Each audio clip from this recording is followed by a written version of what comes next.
आप सबका बहुत बहुत धन्यवाद।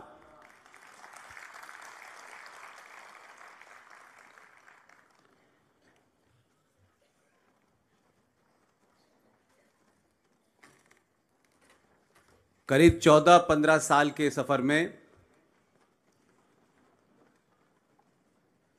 इतनी बड़ी संख्या में इतना जबरदस्त स्वागत मैंने अपने कभी नहीं देखा। मेरे पास शब्द नहीं है कि मैं किन शब्दों में आपका धन्यवाद करूं। यहां आने से पहले मुझे लगता था कि भुज में कोई एक छोटा सा गांव होगा, कोई 100-200 लोग मुझे सुनने आएंगे। लेकिन मुझे खुशी है, मेरे आने से पहले पिछले 24 घंटे में जितने लोग मिले, करीब करीब सब ने मेरा कोई ना कोई भाषण सुना हुआ है। संचार क्रांति के इस दौर में अगर आप सच बात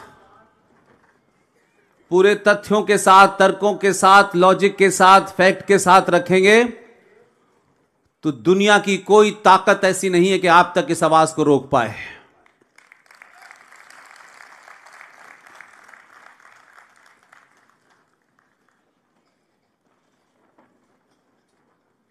श्री मेदेश्वर महादेव मंदिर, मेघपुर गांव, तालुका भुज, कच्छ, गुजरात। इस ट्रस्ट के प्रमुख श्री रमेश गोविंद हाली जी, साथ में समस्त ट्रस्टी, यज्ञ के मुख्य दाता श्री जितेश भाई, श्री धनजी भाई, श्री वेलजी भाई, श्री मोरजी भाई, श्री गोपाल भाई और वेलजिनी भाई हिवरानी और सिस्मत भाई परिवार।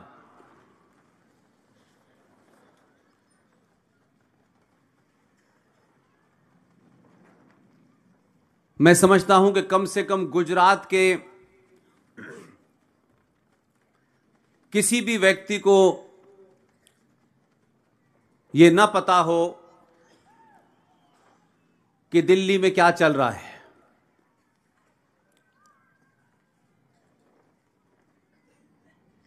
अगर हम पिछले 100 साल का आकलन करें तो पहली बार ऐसा लगता है कि आपके दबाव में, आपकी जागृति ने सत्ताओं पे बैठने वालों को पहली बार सनातन का एहसास कराया है।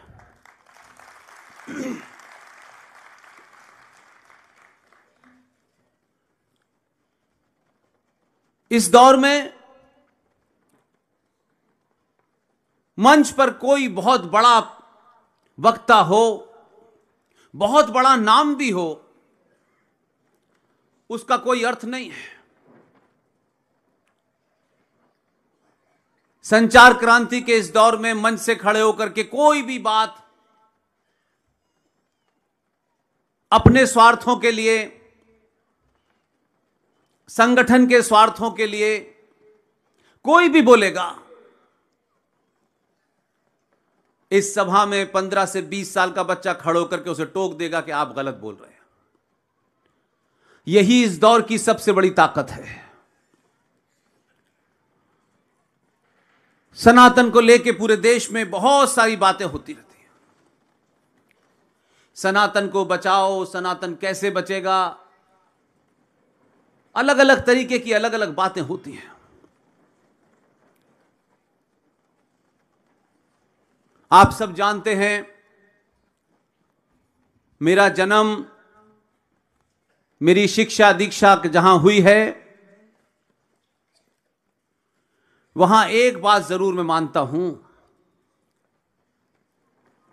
सच कितना भी कड़वा हो, आपकी आस्था कैसी भी हो, सच और आपकी आस्था समय, परिस्थिति और लोगों को देख करके नहीं बदलती है। जो लोग लोगों को देख करके, अपने बिजनेस के कारण, अपने दोस्ती के कारण किसी सच्चाई को झुटलाने लगे, सच बोलने से डर लगने लगे कि भाईजान नाराज हो जाएंगे, समझ लिए वो समाज मरना शुरू हो गया है।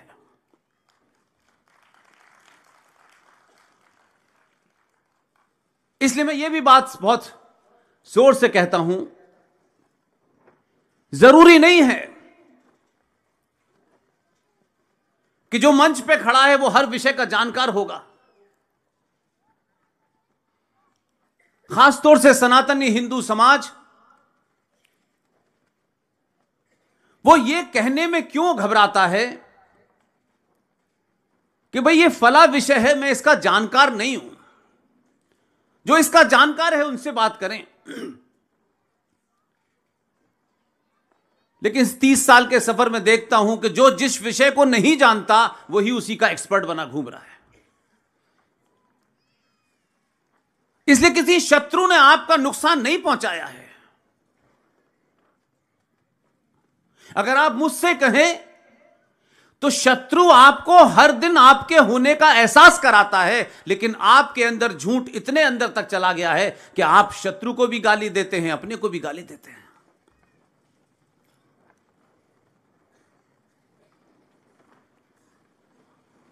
गुजरात में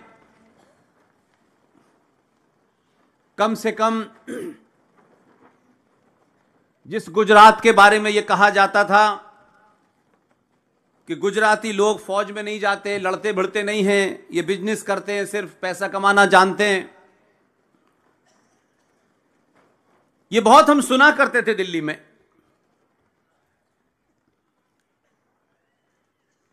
लेकिन यह भी सच है कि अगर व्यक्ति विशेष से, किसी समाज से अगर कोई भूल, जाने अनजाने में गलती हो गई है, गलती होना बहुत बड़ा जुर्म नहीं है। गलती मान लेना और गलती का प्रायश्चित करना महत्वपूर्ण होता है।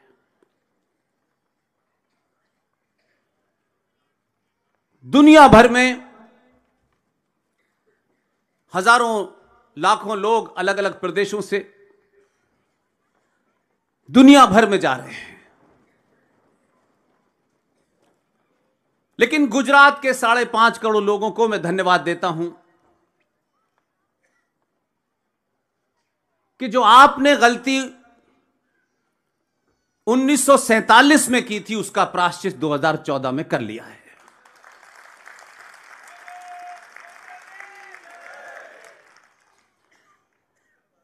सनातन हिंदू सभ्यता के संस्कारों में एक चीज बिल्कुल साफ है कि अगर आपसे उम्र में कोई बहुत बड़ा व्यक्ति हो, बहुत ही बड़ा व्यक्ति हो, अगर वो बड़ा व्यक्ति अपने पद और अपने कद के कारण झूठ बोले, तो हमारी सभ्यता और संस्कारों में यह सिखाया गया है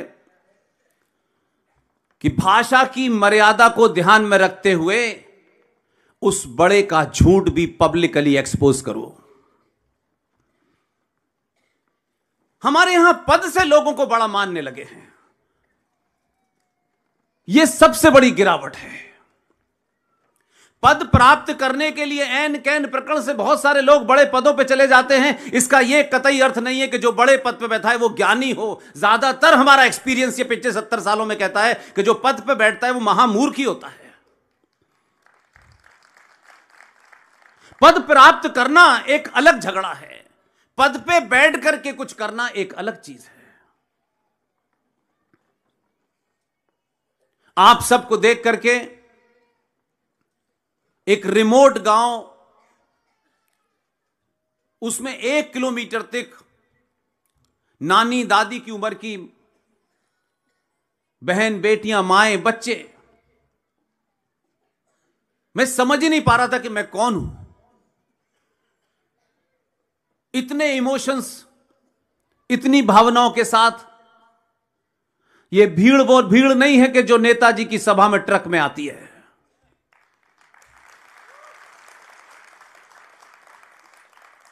इस सभागार में बैठा हुआ एक एक आदमी, उसकी भावनाओं से यह लगता है कि एक लंबे समय से जो उसके साथ झूठ और छलावा हुआ है, आज उस छलावे से वो बाहर आने के लिए आतुर है। इसलिए मैं इस 15 साल के सफर में जो नहीं बोला हूं, आज आपके सामने जरूर बोलूंगा।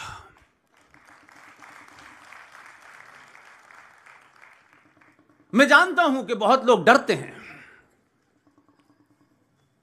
ये तथ्य ऐसे नहीं है कि मेरे पास ही हो, लेकिन मेरी देखने की दृष्टि दूसरी है।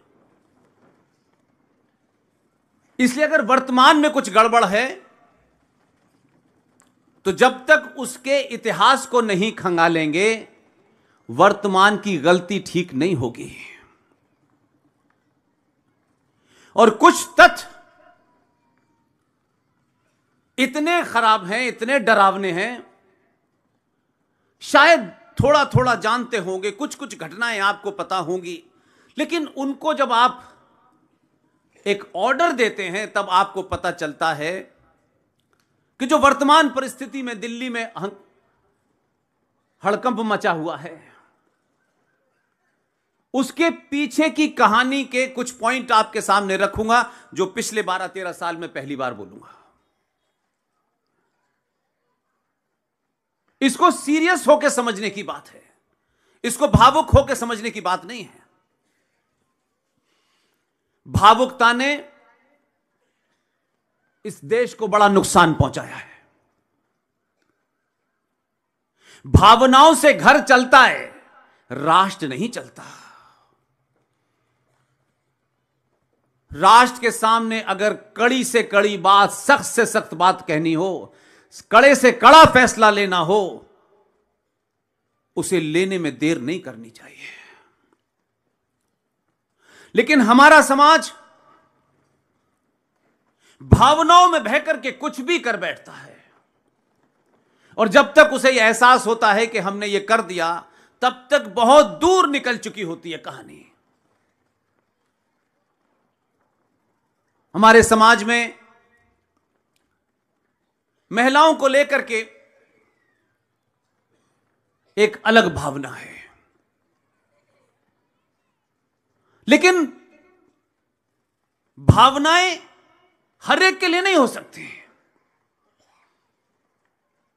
अगर उसमें कहीं गड़बड़ है, तो समाज को उससे जागृत करना जरूरी है। यह सफर किसी किस्म की कोई चीज प्राप्त करने के लिए शुरू नहीं किया है। इस सफर में एक ही मेरा मकसद है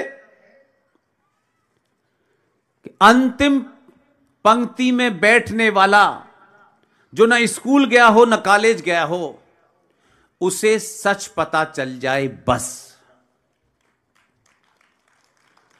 और यह सच वो नहीं है जो कोई मेरी अपने घर की फैक्ट्री में बना है, जिसे मैं सच कह रहा हूं। और इस दौर में इसलिए इस पे ज्यादा जिम्मेदारी है। आज से 25-30 साल पहले किसी चीज को जानने के लिए साधन सीमित थे, साधनों पे कंट्रोल था। रेडियो था, टेलीविजन था, कुछ किताबें थीं, कुछ तथाकथित ज्ञानी भी थे, और वो जो कह देते थे हम ये मानते थे कि बहुत पढ़े लिखे लोग हैं, इन्होंने सही बात कही होगी। लेकिन हम दुनिया के एकमात्र ऐसे देश हैं कि हमें झूठ बोलने में सबसे ज्यादा कॉन्फिडेंस है।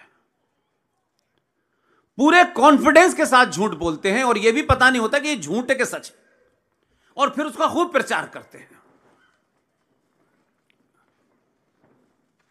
इसलिए आज सनातनियों के सामने एक ही संकट है, न झूठ सुने और न झूठ बोले। जिस दिन भी इस देश का 84 से 85 करोड़ सनातनी हिंदू समाज बिना डर के सच बोलना शुरू कर देगा, उसी दिन सत्ता पे कोई भी बैठे आपके पैरों में आके झुकेगा।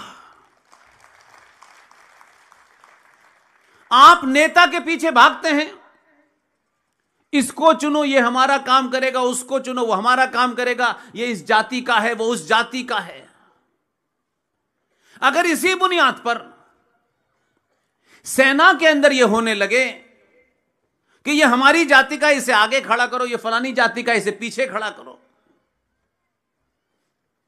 सेना में फौजी का चुनाव होते सब उसका पुरुषार्थ देखा जाता है, उसका पौरुष देखा जाता है, उसकी बहादुरी देखी जाती है, जाति नहीं देखी जाती। तो जब राष्ट्र के लिए हीरो चुनते हो तो फिर उसकी जाति क्यों देखते हो? अगर बीमार पड़ते हो तो किसी एक्सपर्ट डॉक्टर को बुलाते हो कि यही डॉक्टर इसका इलाज कर सकता है। तो उस वक्त ना तो आप जाति देखते हो ना इलाका देखते हो, कहते वही फलाना डॉक्टर है, वही इस मर्ज को जानता है, उसी को बुलाओ। लेकिन राष्ट्र के सामने जो रोग है, जो बीमारी है, जो समस्याएं हैं, उसके चुनते वक्त, यह बात मैं गुजरातियों के सामने इसलिए नहीं कह रहा कि आपकी गिनती उसमें नहीं है, ये बात यहां से बहुत दूर तक जाएगी, इसलिए कह रहा हूं। ये यूपी में, बिहार में बहुत है, गुजरात में नहीं है। गुजरातियों ने ठीक कर लिया इसको।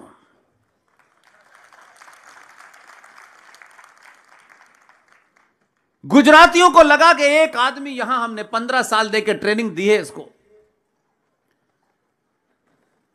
यहां भी काफी लोग बीमारी फैला रहे थे, उसकी बीमारी का इलाज उसने ठीक से किया। तब देश को लगा कि अगर गुजरात में 5.5 करोड़ लोगों में छोटे भाई का पजामा, बड़े भाई का कुर्ता पहने हुए लोग उत्पात मचा रहे हैं,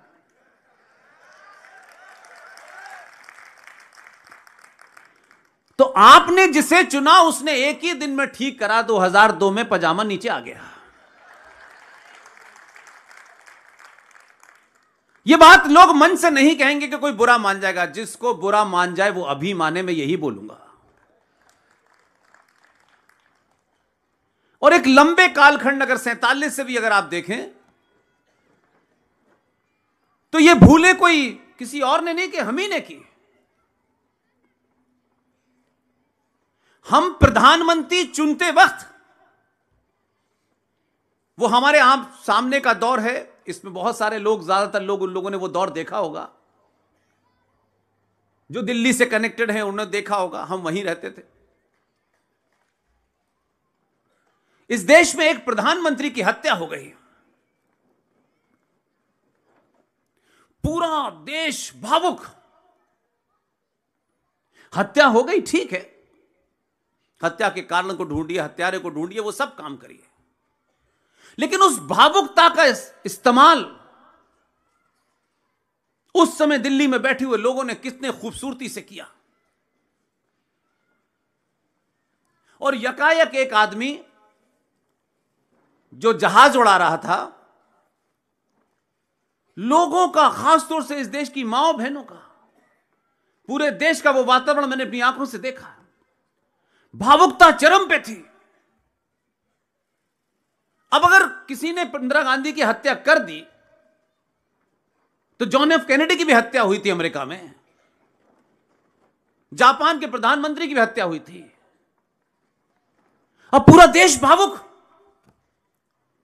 और उस भावुकता में वहां जो चतुर लोग थे, जिनका मैं जिक्र अभी सिलसिलेवार आपके सामने करूंगा, उन्होंने कहा उनके बेटे को बना दो। माए बहनें इंदिरा गांधी के बेटे में देख रहे कितना भोला है, शादी के लिए वर चुनना है क्या? देखो बेचारा कैसा लग रहा है, वो लग नहीं रहा, हमें खामखा लग रहा है। अब जिस आदमी को जहाज उड़ाते उड़ाते आपने प्रधानमंत्री बना दिया, उससे आप ये उम्मीद कर रहे हैं कि सत्ता के शीर्ष पे बैठने और भारत की तमाम समस्याओं का हल वो कैसे निकालेगा? वो तो किसी पार्टी का वर्कर तक भी नहीं था भाई। इन भावनाओं से निकलने में आपने लंबा समय लिया और फिर कुछ ऐसा ही माहौल बनाया जा रहा है। इस भावनाओं में बहने की आवश्यकता नहीं है। इसलिए कुछ बातें जो मैं इसलिए 10-12 साल के बाद पहली बार आपके बीच में रख रहा हूं, बिल्कुल भी भावुक होने की आवश्यकता नहीं है। मैंने पहले ही कहा, भावनाओं से घर चलता है। जिसे रामायण जिसको पढ़नी हो वो घर में पढ़े, और जिसे राज चलाना हो वो गीता पढ़े। दोनों को मिक्स मत कीजिए। गीता घर में मत पढ़ाइए, गीता राजा को पढ़ने दीजिए। घर में रामायण पढ़ाइए, मां राम का आदर्श की बात करिए, उनके साथ में जो लक्ष्मण थे उनके आदर्श की बात कीजिए, वहां मान्यताओं की बात कीजिए। वहां एक ही आदर्श में आप राजकाज छोड़ के बाप के कहने से जाने वाला अधिकार रखिए। लेकिन जब राज चलाने की बात हो तो कितना भी बदसूरत हो, कितना भी आसान हो, कोई भी जाति हो, उसको इस वक्त उसे जिताइए जो वर्तमान समस्याओं का हल, या नहीं जो जिस भाषा में समझना चाहता है उसी भाषा में वो जवाब दे सके। और यह बीमारी लंबे समय तक चली। इस 100 साल के इतिहास को आप पढ़ें, कोई आचार्य चाणक्य की बात करता है, कोई भगवान राम की बात करता है, कोई भगवान कृष्ण की बात करता है। हमने नहीं देखा। हमने राम की कहानी सुनी है, कृष्ण की कहानी सुनी है, आचार्य की कहानी सुनी है, लेकिन हमने देखा नहीं है। लेकिन इस संक्रमण काल में हमने पहली बार राष्ट्र के सामने, सनातन सभ्यता के सामने जितनी चुनौतियां हैं, उन चुनौतियों में से शायद 10, 5, 12, 20, 22, यह भी नहीं मैं कहता कि सब कुछ हो गया, कम से कम आपने उन चुनौतियों का सामना करने वाले को चुन के दिल्ली भेजा है। मैं जानता हूं जब वो जीत के आए थे तो इस देश के पूरे मीडिया में, जिसमें मैं भी काफी लंबे समय तक रहा हूं,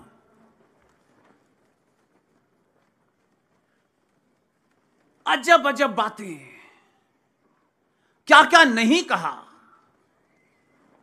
लेकिन फिर भी दुनिया में सच बोलने वाले ऐसे नहीं है, सब मर गए हैं। अगर भारत के मीडिया को लगता था कि हमें इस आदमी के जीतने की सच्चाई लिखने में हमें कष्ट होगा, हम जिन पार्टियों के लिए छुपे दर्जे में काम कर रहे थे वो नाराज हो जाएंगी। लाखों अखबार निकलते हैं, हजारों टेलीविजन हैं, हर गली में 5-6 पत्रकार रहते होंगे। लेकिन 2002-4 की 14 की उस जीत को, जो जीत हार का एक खेल है, उसको जिस तरीके से दुनिया ने देखा, भारत में कोई नहीं देख पाया। क्योंकि हम किसी की तारीफ करने से पहले अच्छा इसकी जाति क्या है, ये क्या पढ़ा लिखा है, जाने क्या क्या देखते हैं। इसलिए हमें वो साहस नहीं हुआ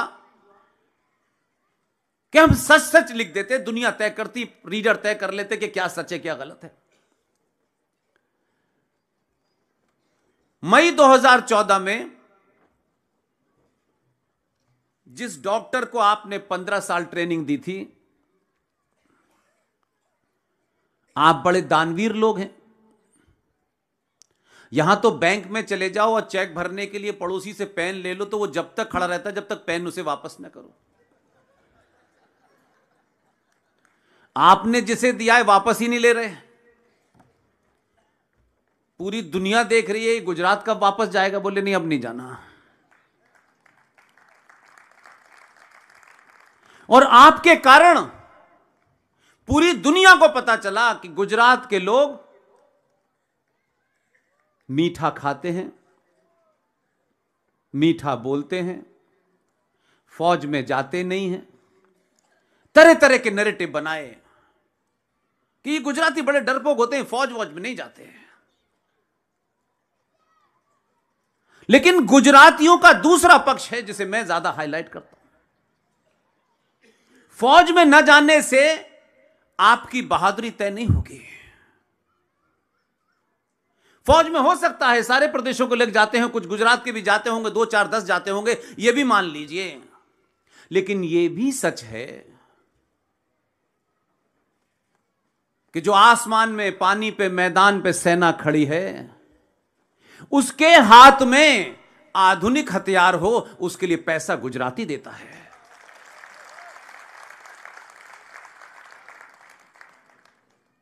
बिना हथियार के बॉर्डर पे खड़े होकर से, माला जपने से शत्रु नहीं मानेगा। शत्रु उसी गोली से मानेगा जिसकी आपने कीमत दी है। इसलिए कुछ घटनाओं को आप ध्यान से सुनिएगा। इसके बाद जो दिल्ली में मचा हुआ है, पूरा हाहाकार मचा हुआ है आजकल। एक शब्द आप बहुत सुन रहे हैं दिल्ली में आजकल, डीप स्टेट। डीप स्टेट का मतलब जानते हैं? हाथ उठाइए। देखिए, पूरा आप में से कोई नहीं जानता। डीप स्टेट का मतलब होता है कि एक ऐसी आदर्श सत्ता जो दिखती नहीं है, इनविजिबल पावर। वो इनविजिबल पावर अमेरिका के एक शहर में रहती है। बेतहाशा पैसा, 1 रुपए की जगह 500 करोड़ रुपया खर्च करने वाली ताकतें। वो सिर्फ अपने स्वार्थ की सरकारें जहां नहीं होती, आप ही के लोगों के बीच में एक नया नैरेटिव क्रिएट करते हैं। इंफॉर्मेशन ऐसी फैलाते हैं जो आपको अपने ही खिलाफ लगती है, आपको अपने ही लोगों के खिलाफ लगती है। और बहुत सारे पार्टियां, बहुत सारे बुद्धिजीवी, बहुत सारे टीचर, बहुत सारे समाज के हर वर्ग लोग उस पैसे के प्रलोभन में आ जाते हैं। वो आपके साथ में रहते हुए ही आपको समाप्त करने का काम करते हैं। ऐसी ताकतों में एक आजकल नाम बहुत सुन रहे होंगे, जो बहुत पहले से था, आजकल आपने सुनना शुरू किया है, सोरोस। वो जो आलू से सोना बना रहे हैं,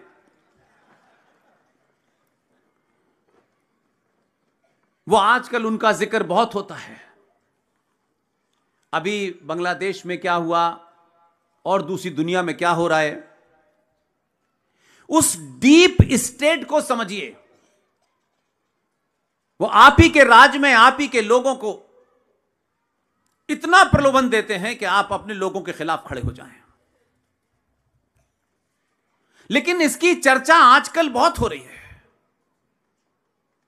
जब शायद ये नैरेटिव था नहीं, लेकिन वो तब भी काम करते थे। ऐसा नहीं था कि वो डीप स्टेट अमेरिका में समाप्त हो गई थी, तब भी थी, लेकिन तब शायद हम अपने ही मामलों में उलझे हुए थे।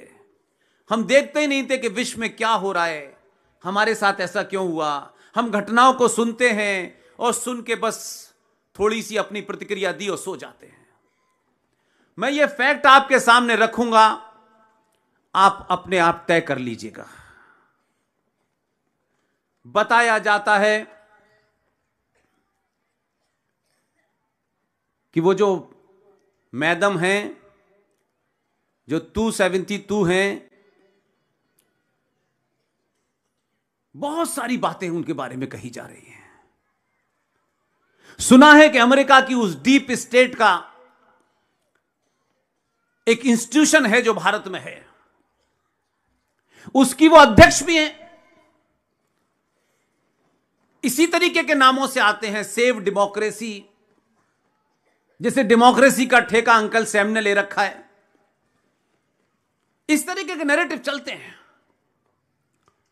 लेकिन भावुक समाज, क्योंकि वो उसकी भावनाओं में ऐसे षड्यंत्र नहीं होते, वो सुनता नहीं है, देखता नहीं है, तो शायद वो कभी सोचता भी नहीं है।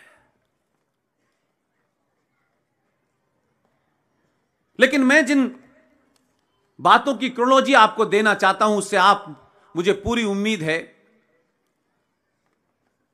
कि आपको देख के लगता है कि आपको यह समझ में आता होगा, तभी आपने 2014 में भेजा है। सिर्फ डेट देखिए और घटना देखिए, और उस पर कोई भी मुझे बता दे कि पूरे देश में कोई प्रतिक्रिया हुई हो, कोई शोर मचा हो, कोई हंगामा हुआ हो, किसी ने जबान हिलाने की हिम्मत भी की हो, लेकिन तब भी यह हो रहा था जिसका शायद हमें आज पता चल रहा है। 25 फरवरी 1968, कोई जानता है क्या हुआ था उस दिन? नहीं जानता। कोई जरूरी नहीं है कि आपको यह पता हो। 25 फरवरी 1968 को इंदिरा गांधी के बड़े पुत्र राजीव गांधी की शादी हुई थी। 1969, यह भी डेट नहीं याद होगी आपको।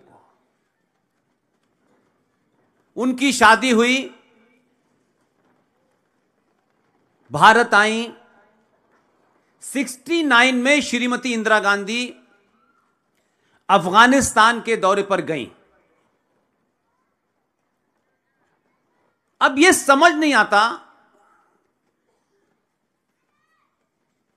किस प्रोटोकॉल के तहत श्रीमती इंदिरा गांधी के साथ ये 272 गई थी। उस दौरे में 69 के बाद वो लौट आई, और 19 जून 1970 को आलू से सोना बनाने वाली फैक्ट्री के मालिक का जन्म हुआ था।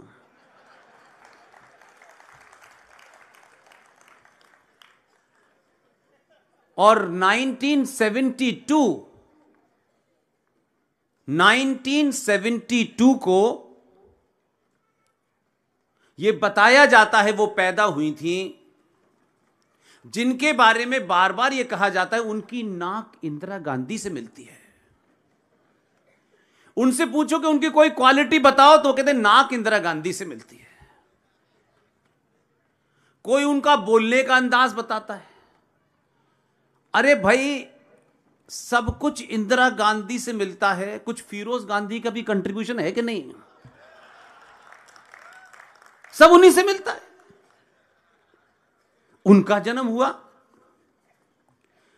23 सितंबर को 1974 में। श्रीमती इंदिरा गांधी के छोटे पुत्र संजय गांधी का विवाह हुआ था,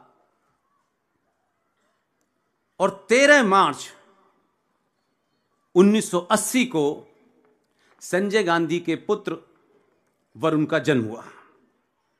यहां तक बातें आपको सामान्य लगेंगी। 28 मार्च 1980 को ही, 13 मार्च 1980 को वरुण पैदा हुए, और 23 जून 1980 को दिल्ली के फ्लाइंग क्लब में एक अजीबोगरीब घटना घटी। संजय गांधी जो रोज फ्लाइंग क्लब में जहाज उड़ाते थे, सुबह जहाज उड़ाने के लिए उन्होंने उड़ान भरी, और आधे घंटे के बाद प्लेन क्रैश हो गया और संजय गांधी की मौत हो गई। 28 मार्च 1982 को 2 साल के संजय गांधी के बेटे को लेकर के मेनका गांधी को उस परिवार में ऐसी स्थिति पैदा कर दी कि उनको सामान समेत सड़क पर फेंक दिया गया, और अपने 2 साल के बच्चे को लेकर के इंदिरा गांधी के घर से बाहर निकलना पड़ा। यह 28 मार्च 1982 की घटना है। और 31 अक्टूबर 1984 को श्रीमती गांधी की हत्या हो जाती है। उस हत्या में जो मौके पे जो दो लोग मौजूद थे और श्रीमती इंदिरा गांधी के पीए, पर्सनल सेक्रेटरी जो थे पीएस उनके, यह आज तक नहीं पता चल पाया कि एक ऐसे परिवार जहां प्राइम मिनिस्टर लेवल के लोग रहते हों, उस परिवार में संजय की दुर्घटना हो गई। आज तक कोई कमीशन नहीं बना। इंदिरा गांधी की हत्या हो गई, कोई कमीशन नहीं बना है। यह कोई नहीं बता रहा है कि इंदिरा गांधी एक विदेशी टेलीविजन को अपने घर से लेकर सामने जो दफ्तर था उस पर इंटरव्यू देने जब जा रही थी तो किसने यह फोन किया कि अभी आधा घंटा डिले कर दीजिए। उनके घर में ही उनके सामने उनके बॉडीगार्ड ने मार दिया। यह 1984 की घटना है। इसमें एक कैरेक्टर कॉमन है जिसका मैं नाम नहीं ले रहा। 84 में इंदिरा गांधी चली गई और 31 दिसंबर को उनके पुत्र राजीव गांधी को प्रधानमंत्री बना दिया गया। राजीव गांधी करीब 84 से 89 तक प्रधानमंत्री रहे।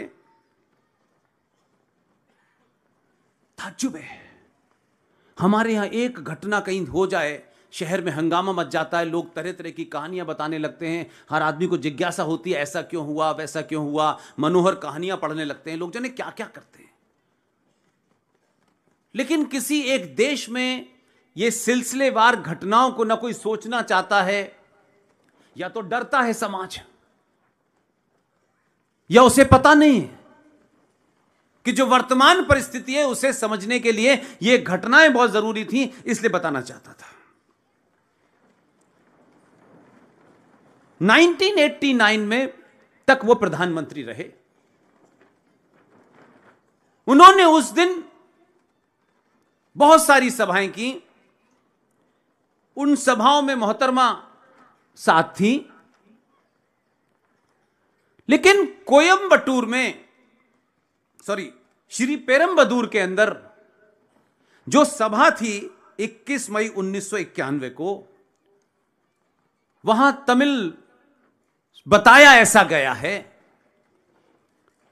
कि वो लोग नाराज थे, इसके कारण उन्होंने एक सुसाइडल बेल्ट से राजीव गांधी को बम से उड़ा दिया। अब थोड़ी देर के लिए एक सामान्य भारतीय परिप्रेक्ष्य में सोचिए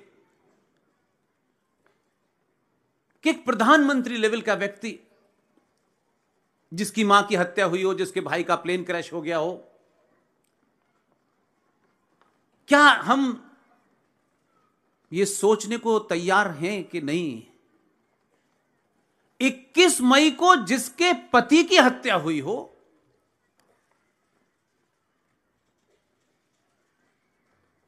ऐसी कौन सी जल्दी थी या ऐसा कौन सा एजेंडा था। एक सामान्य परिवार में किसी की मृत्यु हो जाती है, लोग उस दुख से समय लगता है, उनको महीनों लगते हैं उस दुख से निकलने में। कोई नई बात सोचने की तो छोड़ दीजिए। 21 मई 1991 में 21 मई को राजीव गांधी की हत्या हुई श्री पेरम्बदूर में, और मात्र एक महीने बाद 21 जून 1991 को रातों रात राजीव गांधी फाउंडेशन का गठन हो गया। जिस घर में इतना बड़ा आदमी मारा गया हो और एक महीने में ट्रस्ट रजिस्टर भी हो गया और उसमें पी चिदम्बरम टाइप के लोग ट्रस्टी भी हो गए, ऐसा लगता है ट्रस्ट की तैयारी पहले से कर रखी थी क्या।